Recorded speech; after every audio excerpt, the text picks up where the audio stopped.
பேசும்போது அவங்க ஒரு மாநாடு போகிறாங்க. மாநாடு போட்டோன்னா நம்ம தமிழகத்துடைய முதல்வர் வந்து இது முதல்ல அதில் மந்திரியில் வந்து அதில் கலந்துக்கிட்டோடனே அவங்க சொல்கிறாங்க, ஒரு சுகர் பேசிக்கு 10% வந்து நாங்கள் கொடுத்துருவோம் உங்களுக்கு.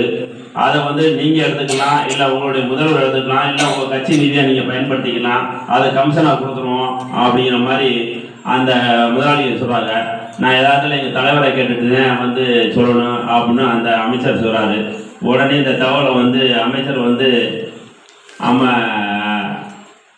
முதல்வர்கிட்ட வந்து சொல்கிறாப்புல, காமராஜர்கிட்ட சொன்னோன்னே, ஓ 10% கொடுக்குறாங்களா, பரவாயில்ல, நமக்கு வந்து 9 மில்லு வந்து இங்கே ஆரம்பிக்கணும்னு சொல்லு, அந்த 10% சேர்த்து இன்னொரு 10 மில்லா தேவையில்ல, இது நம்ம தமிழ்நாட்டில் ஆரம்பிக்கணும்னு சொல்லு அப்படின்னு சொல்லி வர்றாரு.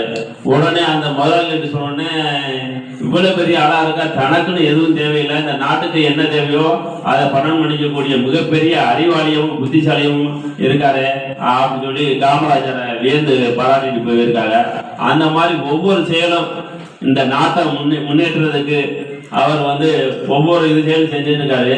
அவர் தான் வந்து அவருடைய ஆட்சி தான் தமிழகத்தினுடைய பொற்கால ஆட்சி என்று அனைவராலும் கூறப்படுகிறது. இப்போ வந்து ஆட்சி அமைக்கக்கூடிய ஒவ்வொரு ஆளும் எல்லாம் என்ன சொல்றாங்கன்னா, நாங்கள் காமராஜர் ஆட்சியை கொண்டாடுவோம் அப்படிங்கிற மாதிரி தான் எல்லாருமே சொல்லிக்கிட்டு இருக்காங்க.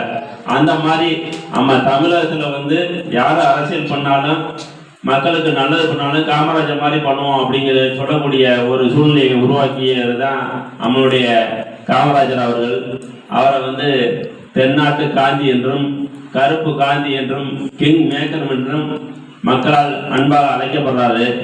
அவருடைய புகழ் இன்று மட்டுமல்ல, இந்த உலகம் இருக்கும் வரை இருக்கும் என்று கூறி பேச வாய்ப்பளித்தமைக்கு நன்றி கூறி விடுகிறேன். நன்றி, வணக்கம்.